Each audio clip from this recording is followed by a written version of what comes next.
Hello, good evening and welcome. Now, government hospital pharmacists are about to strike again, and I'm sure you've heard this before.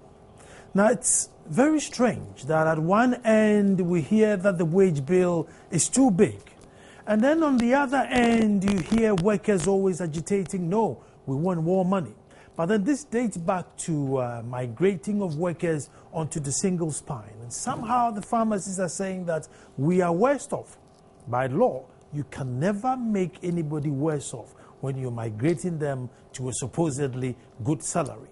So what do they do? I mean, do they have a case in saying that, listen, if you don't pay us well, we strike? Because they are an essential service provider. One day strike and lives are lost that can never be brought back. Should the state then use that as an opportunity to say, well, because you can't strike, we're going to take advantage of you? When is a consensus going to be met? When are we going to draw the fine line? When I come back, I'll introduce my guest. My name is Nana Sakwao, and this is PM Express.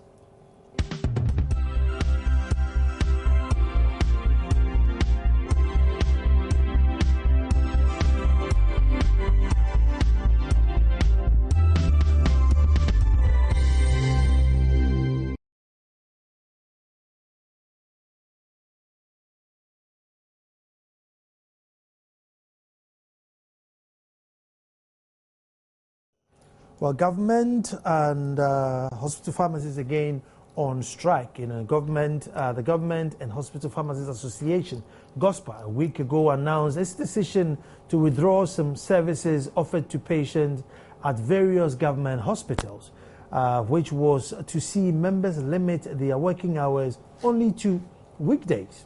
The association, however, says the partial strike, which started on Saturday, March 22nd, has been suspended for 1 month. This follows a decision to allow the National Labour Commission to take up their grievances for 3 years now. GOSPA has raised issues that borders on its members' grading structure, conversion difference and market premiums. It cites, for instance, the disparity in salaries between its members and their colleagues in other public sectors. The executive have indicated they will be forced to go back to a partial withdrawal if their services are not met or if nothing is done within the month. I'll introduce from my extreme left, and it's Raymond Tete, former chairman for Government and Hospital Pharmacists Association, GOSPA. And then to my immediate left is Sedwa Ho, who is a national coordinator for Coalition of Universal Access to Health Care campaign. Folks, what would you do if you just turn up at the hospital with an ulcer or a hernia about to burst, and the only guy to give you a painkiller is not there because he hasn't gotten his bonus? I'll start with Raymond. Raymond, we thought this issue had been solved. We didn't think we'll come back talking about this again. It's sad, but nothing has been done. Practically nothing has been done. And in other words, where we started off 3 years back, we are still where we are. We've received promises, we have documents to show progress made, but implementation is zero. Let me just go back a little bit. But I printed something off Fair Wages website. Funny enough, I don't have a date on it, but it's a high court, presided over by Justice Ajet Nassam, saying that, you guys had no case, and in that you should go back to work and shouldn't strike. I don't know if you've been to court after that pronunciation. No, actually, we did not go to court. It was the Labour Commission that went to court to enforce their ruling. Now, they ruled on 3 issues. Mm-hmm. The grade structure, which the Ministry of Health itself had recommended for pharmacists. That is a placement that went along with the new grade structure. And then also, there was the issue of conversion difference. Now, conversion difference is a very simple, policy that the government white paper, issued to ensure that those who are migrated from the salary scale that they were to these new salaries would not be worse off.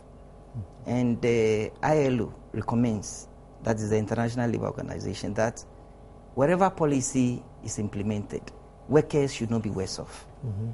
So on the HSS salary, that is the health salary structure we were on, we had what was referred to as a consolidated salary. You know, our base salary, and then a component referred to as additional duty hours allowance. Now with the single spine, you add only the base pay. So it was much, much lower than our previous salaries. So the gap between this due salary and the old salary was what is referred to as conversion difference in government white paper that accompanied the implementation of the single spine. So that was well understood by all workers. But interestingly enough, when the thing was implemented, the Fair Wages changed the implementation plan. Instead of ensuring that no worker was worse off, at least in the health sector, they rather used something different, which is referred to as a market premium. Now, this market premium is an allowance that is given based on government's,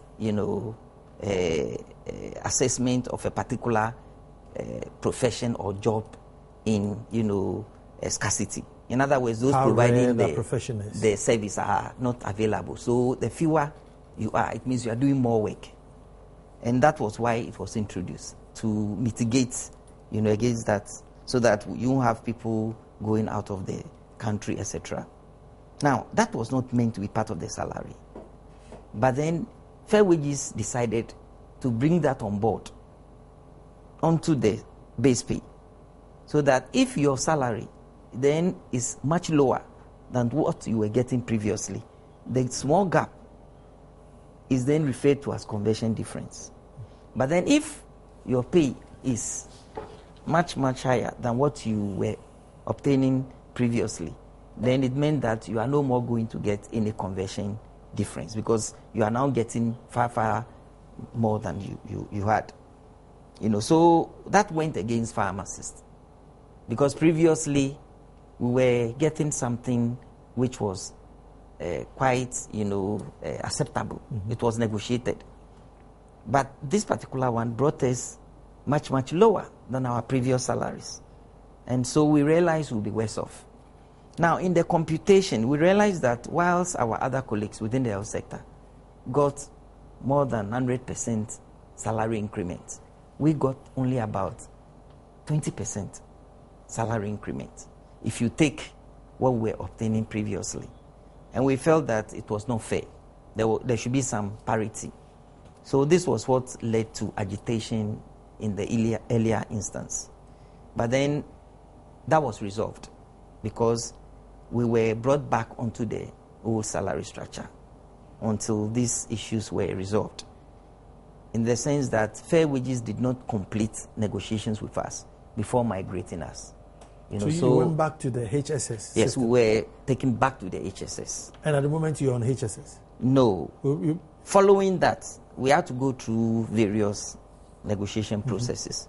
And at a point in time, it was agreed that we should be migrated. And then the problems that we were carrying on board will be resolved. So we said, okay, let's go on board. Because what happened was that the HSS that we went back to resulted in pharmacists not getting paid at all. So there were names that we were not getting any salaries. Because according to them, we had exhausted our pay, whatever. We were not getting salaries or negative salaries. And it was very terrible. So we were pressured into accepting to come on board the single spine. And so we agreed. But then we realized that in the implementation of the single spine, the very same problems that we encountered earlier were still, reflecting in the salaries we were getting. In other words, we were getting much, much lower salaries than we were getting 3 years ago. So we had no back pay for the 3 years that the single spine covered. We did not get any back pay. Others got back pay, very huge. Some got very huge salaries. We got nothing. On top of that, we're getting salaries much, much lower than we were getting formerly. And that is the crust of the matter. So we have been involved in the processes leading to a solution. But at every step of the attempt to resolve it, Fair Wages will not implement. They are party to the discussions. They agree to whatever have been arrived at, but they will not implement. And that is why we are having these difficulties. Let me just let viewers know that we've been trying, but Fair Wages said they are not going to comment on this issue. They are very tight-lipped until further notice, so we're waiting to see what they will come. But let me get Sidua in there. Apparently they will get to us on Friday, so they'll read a statement on Friday, so hopefully Friday we'll hear their side of the story. But Sidua, I know you are against all these strikes. But what I want to ask, at which point do we draw the line? Thank you. Listening to him, it is clear that there is a technical issue in terms of the system they are using. Because at one point, they drew the attention of Fair Wages Commission that with the new placement, they were receiving less than they used to receive. So they tried to correct it, move them up. And the issues, some people were not getting their salaries at all. So they struggled to correct it here and there. And I think at a point they've been able to resolve the issue of some people not getting their salaries at all. But then he raised an issue of the back payment, because that is the difference, because maybe they were not paid the amount they were due. So probably they are calculating for X number of months that we were receiving our salary. For example, if they were receiving 100 Ghana cedis, maybe with the placement they were receiving 80 Ghana cedis. The difference of 20 Ghana is what they have been. What I have to say is that I understand that yes, they have to fight for their rights for salary, but the approach they have that they were taking is what I disagree with. I believe that we have the due process of law. If you feel that you have held a number of meetings and Fair Wages Commission have reneged in their effort or commitment to taking up what the two have agreed, you can resort to the law causes to seek redress. But to withdraw services to the people who have done no wrong, to the hard-working Ghanaians who pay their taxes hoping to get healthcare as they are entitled to. And I was very sad when I tried to read some literature and I realized that the strike they embarked on was partial and that they did not provide services to National Health Insurance clients. So the question straight I asked myself is, what has National Health Insurance Authority done in this regard? What wrong has the patient done in this regard? Clearly, Fair Wages and you people have been working on this. If they have failed you people, why don't you resort to the law court? I can tell you as a matter of fact that we may have people who have lost their life as a result of that action. You cannot rule that out. If Fair Wages Commission tomorrow resolve this issue and pay you your differences, those lives that have been lost, can you get them back? Yes, I agree with you that if you consider it from your angle, it is unfair on our side as health workers to embark on strike, when such things happen. We agree. And that is why we are referred to as essential services. And because of that, certain provisions are made, both at the National Labour Commission and with the ministry, to enable them to resolve these matters in quick time. In fact, matters of this nature are supposed to be resolved within 3 days. It has taken 3 years. Now, the cost of living between these 3 years, I'm sure you are a Ghanaian, you are staying in Ghana. You can tell me what it is. Electricity bills, rents, school fees, whatever. And I'm telling you that the salaries we are obtaining now is much less than 3 years ago. And we've heard on radio, and we have colleagues who we work with, who has benefited maximally from this single spine. Now, government made it a policy that this single spine was going to improve. And we had it as part of the campaign message. I think that, look, my understanding of I the am single not spine saying is not to improve people's salary. Listen. Equity. That's okay. That is what we are talking about. By the implementation of the single spine, yes. some people who were earning certain salary may be brought down. That's all right. Some who were earning low could be brought up because it was to bring fairness. With you. So it is not factually correct that government's aim of bringing the single salary was to increase salary. That is factually wrong. I just wanted to correct that. No, as part of the campaign, what did you hear? Single spine was to bring equity, to bring fairness so in the equity, system. That is my understanding of the single salary. And that is what I thought I heard them say. About equity. It is not to increase salary necessarily. No. I'm talking about equity. What I'm saying is that within the health sector, we have service providers. You agree with me? And the hours that we work are normally extended hours. We tend to work more hours. Now, we are not giving any how would you refer to it as maybe overtime allowance, etc. So at a point in time, we had what is referred to as additional duty hours allowance. So the extra hours that we worked for was computed and paid across the table. Now, it was decided that the administrative procedures were creating problems. So they rather consolidate it so that our salaries could enable us to afford some basic things like, conditions of service, etc. Being able to do this or do that. So at the point of being migrated, that was considered as part of our migration, allowance or whatever.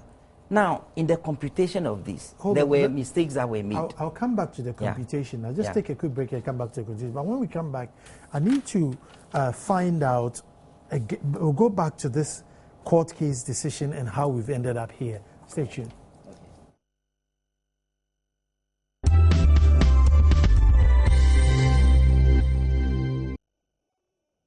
Government hospital pharmacists are given a month before they strike again. But before we go into the conversation, Easter Tube Kitchen, a very laudable idea, and I hope that every individual and every company out there reach out to those who don't have it, and it's a good cause. Thank you for that. But joining us on the phone now is Tony Goodman, who's the Public Relations Officer of Ministry of Health. Tony, good evening. Good evening, my brother. Tony, we are back to the same issue again. Pharmacists sort of fall under your jurisdiction, and patients who use NHIS2 are somewhat linked to you. So what are you doing? Are you telling the pharmacists to cease fire, or where do we go from here? Thank you very much, my brother. Good evening to our listeners. What the ministry did in the past was to try and then facilitate a meeting between the government pharmacists, fair wages, and the Ministry of Employment to see how best they can solve their issue. Why do we do this? We do some of those things because at the end of the day, the buck stops with the Ministry of Health. The people go to our facilities and they don't receive the needed health care that took them there. So we decided to be facilitators. We decided to see how best we can resolve their impasses and be able to give quality health care to our people. So the minister also got to a point their dialogue broke down. The minister tried as much as possible to get the chief of staff to put together a committee to look at their issue. The committee did a lot of work. They submitted their report, and then the recommendations were supposed to be followed by Fair Wages and Salaries Commission. So for us in the ministry, that is where they got to. Until recently, we hear that in the media that the government pharmacists said their issues have still not been resolved, and that they would not give services to some group of people who visit our facility, including national health care insurance holders. With the recommendations, did Fair Wages comply with the recommendations that the chief of staff meeting came up with? Because we were not communicated to by any of these groups, it will be very difficult for me to know whether they comply or not. But we really followed up until such time that they were supposed to implement the committee's reports that were sent to them. So we were taken aback when we heard in the media that the government pharmacists were going to take this action. Tony, we thought that we've done enough for them to at least see reason to dialogue in good faith and see how best they can resolve their issue and provide that quality health care that we all expect for the people of this country. Tony, we are talking about a 3-year agitation of, an individual, a professional not getting what he or she believes is his due wages. You must have heard of the corridors of health that, these guys are still haven't got their money, or somebody must have whispered something. Yes. You see, when you look at salary issues and negotiations and the rest, the ministry, we have little to do. There is a body that is supposed to be doing this. You see, they are doing this for all other public health workers, civil servants, and the rest. That is their mandate. Mm-hmm. So we have also employed people to work for us. They go back and forth, come to tell us that this is what is happening. We go seek answers, try to bring them to a table to dialogue. That is the extent we can go. We cannot go further than what we normally do. We try as much as possible to do this. Now that we've also heard that they are on strike, they are providing some minimal services to our people who visit facilities. Mm-hmm. We've also heard that they are before the Labour Commission. They've been invited by the Labour Commission to come and answer some questions, and they are trying to see how best their issues will be resolved. But for us in the ministry, we will not accept people giving some minimal services in our facility, because whatever it is, discrimination is a part of our work. You cannot be providing services to some people and decide to give turn your back to some other group. So we are not accepting what is happening in our facility, and we are not happy with it, and we want, it's not about the Ministry of Health alone. Mm-hmm. This is a human rights issue. I have a card to go and access health care. So if I go to that facility and I'm not given the needed health care, it is a human rights issue. You have to look at this. The Labour Commission will have to look at this. All other institutions, state institutions, will have to look at what is happening. It is not right for us to discriminate against people who access health care. So for our brothers, the pharmacists, we tell them that keep dialoguing and then continue providing the services you have to provide. Don't in any way, because in essential service, some of those things cannot be done. Let's dialogue in good faith and provide the quality health care that we as a Ministry of Health always promise the people of this country. We should not try to give some discriminatory health care and then try to go and then dialogue or try to seek redress somewhere. Tony, I mean, if I were a pharmacist, I'll be a little bit upset, because if after 3 years, all these 3 years, you never intervened to say, listen, fair wages, you are dragging your feet, or, the other parties, I'm surprised you are saying that we've never intervened. No, I'm saying that because you can ask them. No, but I'm saying that because you were surprised when you heard of the strike. It is the Ministry of Health that facilitates all the meetings. It's the Ministry of Health that made sure that the committee that was set up by the chief of staff were set up. So I'm telling you that we've done enough, but we have minimal discretion when it comes to some of those things. We cannot go further. We cannot insist that this is what they want and we are doing it for them today or tomorrow. We can only dialogue with that institution. That is what we do. Tony, I have Raymond. If we are not intervening, then it means you are not trying to see our effort as something that is worth recommending. Okay, Tony, I only said that because you were surprised when you heard the strike, but I have Raymond Tete here. I don't know if, Raymond, you have any question for Tony Goodman. Yeah, I do. I mean, it's been 3 years. He's been part of the, solution of the problem. But they've not really been as effective in calling on Shrag and the others to play a role as they could have in solving this problem. All this while, They arrange these meetings, and the meetings never come on. And with regards to these subcommittee reports, which he talked about, if you read it, the recommendations are very clear. We were invited and told that Cabinet has given approval to the implementation of this report, and that we should go and see the Chief Executive of Fair Wages. And he told us that there's nothing in the report to be implemented. He threw the report away. He told us there's nothing in the report to be implemented. As far as he's concerned, there's nothing to be implemented in the report.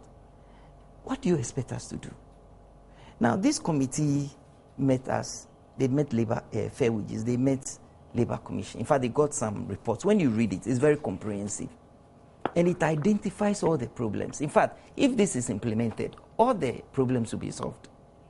And the Ministry of Health did not go with us. They just directed us to go. And the man says he can't implement the report. And that is why our membership is also sort of, disturbed. And that is why they put pressure on leadership. And we come to this level again. Now, with regards to the partial withdrawal services, immediately we met with Labour Commission and they ordered us to return to work. We announced. In fact, we told them that they should give us a written report of the meeting we had, and then they are ruling. When we got a ruling, we immediately informed our membership. So by Wednesday, we were providing normal services. And as we sit here, if you go to any hospital in the country, we are providing services. You see, as pharmacists, we know the role we play. And our mother association, PSGH, that's the Pharmaceutical Society, does not allow us to go on strike. We normally have a motto that says that we are friends of the human race. In very few occasions you see a doctor and they won't prescribe medicines for you. So we know our rules. But if we have an issue, and for 3 years, it's not being looked at. In fact, nobody cares. It's only when we agitate a bit, then there's a pretense that something is being done. Immediately we get back, everything is the same. And I think it is not fair. It's not fair for us, the executives of the association. And it's not fair on government itself that, we continue to threaten innocent people, as he said. Tony, do you think there's any T's to be crossed or any I's to be dotted to get this thing resolved? Yes. You see, we've done enough. As he told you, that committee was really an initiative by the Ministry of Health to resolve all issues. They've come up with their report. An institution is supposed to implement that. So the Ministry of Health has nothing to do with some of those things.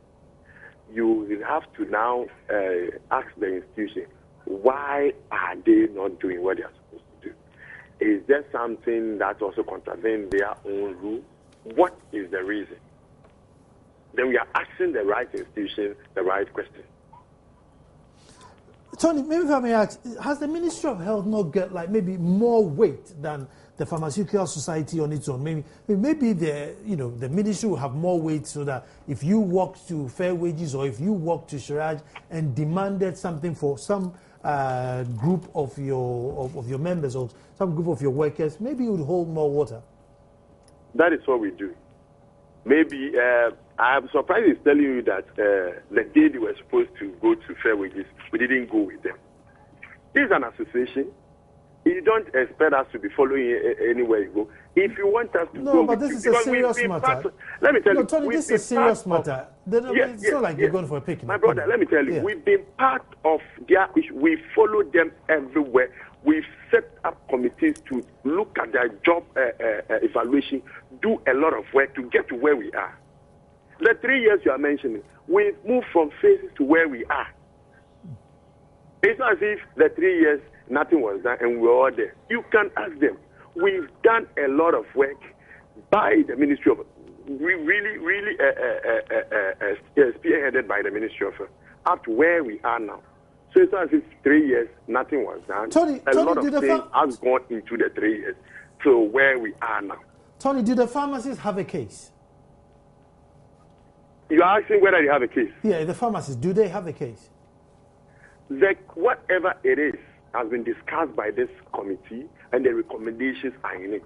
As to what case it is, it should be in that report for us all to go and read and then understand the issues properly. I'm going to take a break here, and then when I come back, we'll find out whatever it is that this recommendation is, why is it taking 3 years and it's still not implemented? Stay tuned.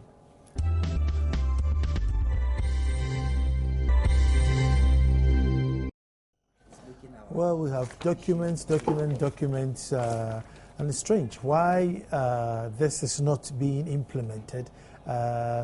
Maybe when Fair Wages released their statement on Friday, we might know. But I'll bring Sedwa in here. So you've heard Robert's case. I mean, imagine it was your father. I think that... And your school fees wasn't being paid. I think that Fair Wages Commission has not been fair with the pharmacists based on what I've heard and the documentation I've seen here.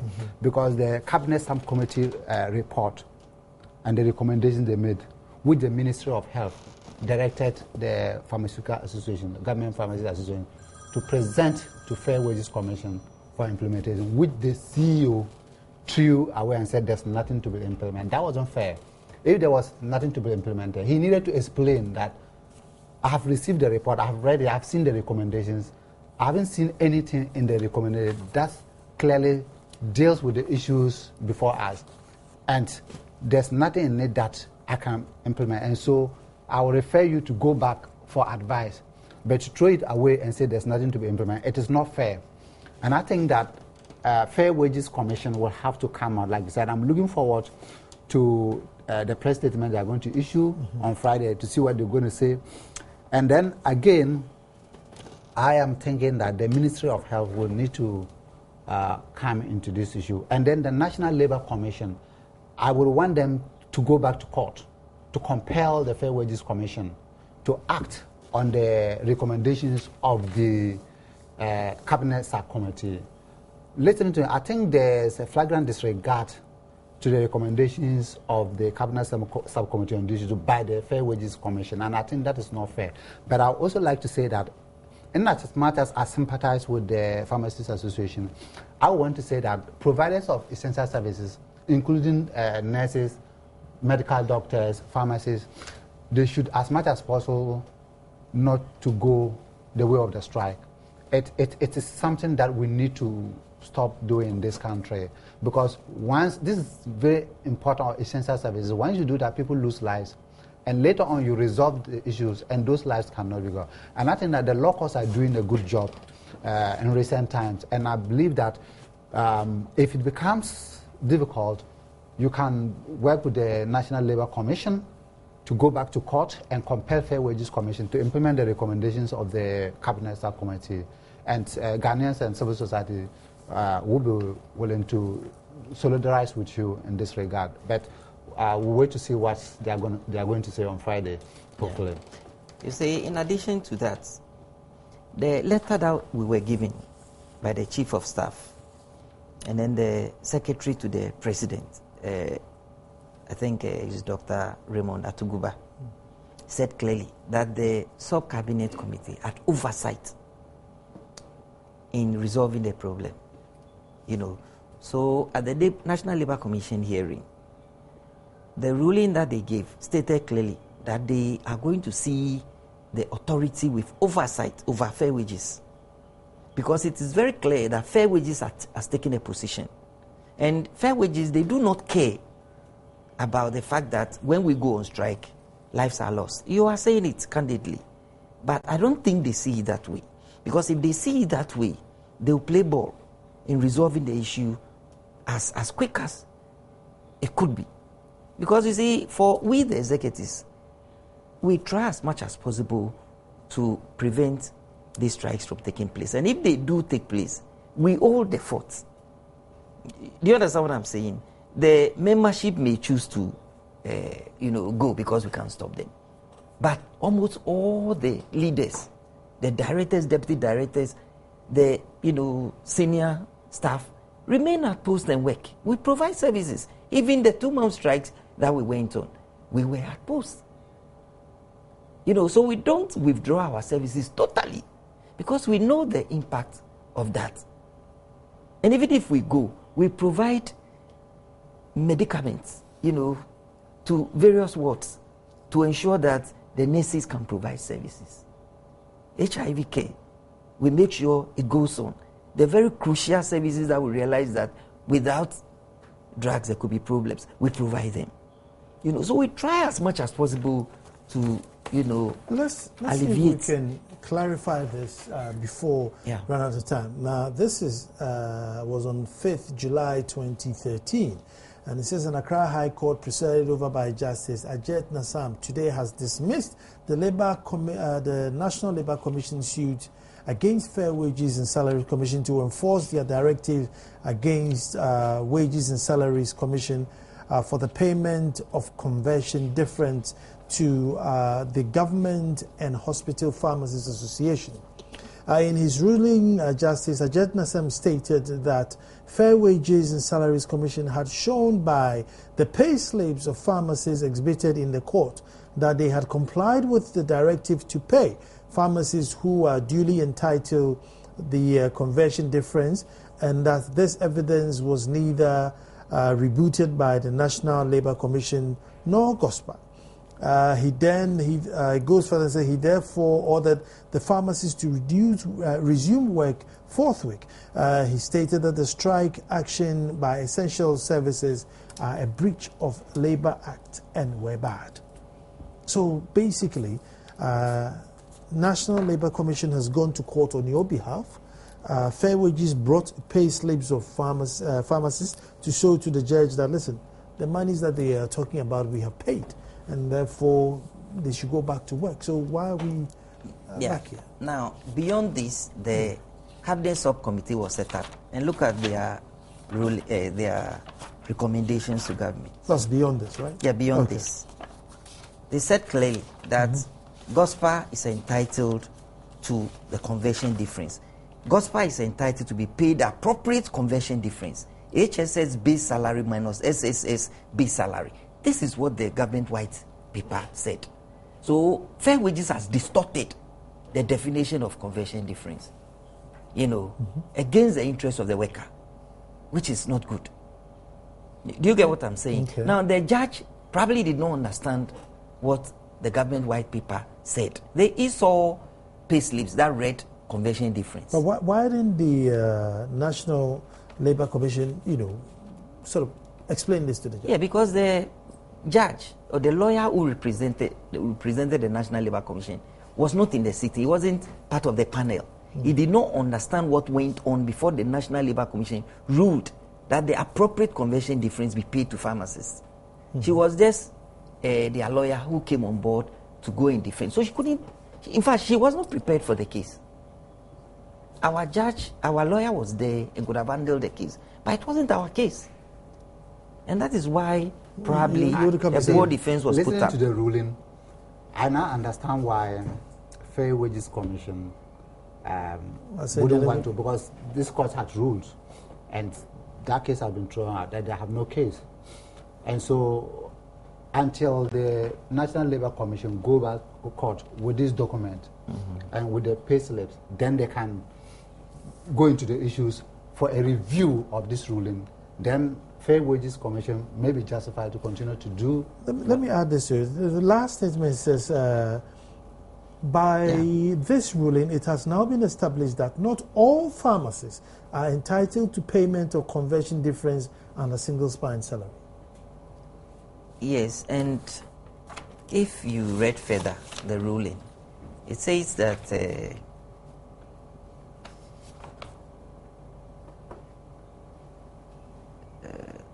now application against Fair Wages and Salary Commission dismissed as not made. The second respondent to go back to work, which was GOSPA. Now, any other matters not before this court, the parties should endeavor to solve immediately. In other words, there were other issues. For example, there were 3 issues: grade structure, market premium, and conversion difference. In fact, the conversion difference is the last. And we are not the only party who are complaining against convention. The doctors too have a case. The nurses have a case. And so it is a bigger issue. So we are not too much worried about that, although that will be solved with time. The grade structure that was recommended by the Ministry of Health, approved by the Council, which is the highest body mandated to do that in the ministry, approved by the National Labour Commission and ruled on, has not been implemented. Now, the market premium, which actually reflects the additional duty hours that we offer, that is what we've withdrawn. You know, we were being given 58 hours as against what other pharmacies in other public sectors are getting, 114. You know, so we felt that, I mean, 114 hours a week, or let's say percent of the base pay. Okay. We felt that we in the Ministry of Health and then the Ghana Education Service and the tertiary institutions were comprehensively. And how do you give other sectors who are pharmacists working there in hospitals, who even think work less hours than we do, 114, when the additional duty were being used as proxy for the market premium? You give us 58 and you give them 114. Doctors get 120 across board. In all these institutions I'm talking about, where there are doctors working there, they are giving 120. Where there are pharmacists, they are being given 114. But in the Ministry of Health, tertiary education, tertiary institutions like Kolebu, Konfanochi, we are being given 58%. So what accounts for this disparity? What's the explanation why? We don't understand. We don't understand. Is it because you work shorter hours? No, we even work more hours. Saturday, Sunday, public holidays, 9 duties. And so the report here says clearly, read the report, it says clearly, inequities, you know, and it captures it very, you know, expressively, so that nobody reading it would, please, you can read it. So one of the principles underpinning the single spine salary policy is the provision of equal pay for equal work value. However, there are inequities in the implementation of SSS with respect to the grading, salary and payment of interim market premium. Pharmacists working in university hospitals and the Pharmacy Council and the Food and Drugs Board are paid an interim market premium called interim arrangement of 114%, whereas pharmacists in the Government Health and Ministry of Health receive an interim market premium of 58%. You know, you can read further. An assistant pharmacist houseman in the public university is placed on a 20H grade level, and the pharmacist on 21H as against 18H for entry pharmacist in Ghana Health Services Ministry of Health. Another example is that while a medical doctor in a university hospital make an interim market premium of 114%, the doctors in the public health sector take 100%. So basically, disparities there. Yeah. And the single spine is not meant to do that. You know, so the committee has recommended that all these things be corrected. And this is a problem we have. And this is the document that somebody says he has nothing in it to implement. You know, so these are the issues we have. And it's very difficult to convince your membership that hold your peace when a report like this, 8 months, so this report came 8 months ago, it's not being implemented. In all this, so run up for me. Yes, in all this, I am happy that when you people raise this issue, the National Labour Commission acted, the Ministry of Health acted, and the cabinet committee actually worked on this and produced recommendations. And then I'm also very happy that the law courts opened their doors and then heard the case. So much as I sympathize with you, I'm quite disappointed that when the Fair Wages failed to act on the Cabinet Committee recommendations, you did not go back to the law court, because the law court would have listened to your case. We are there. And we are in the law court. Yes, and so you shouldn't have embarked on the strike. That's why I'm disappointed, and I think that going forward, you can resort to the law court so that your members provide services. And I'd like to use this platform to also urge the doctors and the nurses that the services they provide is very important. Withdrawing the service is a violation of the rights of the Ghanaian worker who pays tax, which is used to pay the salaries. Well, thank you. Sedwa Ho, National Coordinator Coalition of Universal Access to Healthcare Campaign, and Raymond Tete, former Chairman, Government Hospitals Pharmacists Association. Hopefully by Friday we shall hear good news and everything will be resolved. But I'm reminding you again that Easter Soup Kitchen, any individual, any company who can help, please help the needy and the poor in society. My name is Anan Sako, and as I say, tomorrow we'll be back to do it all over again. Thanks for watching.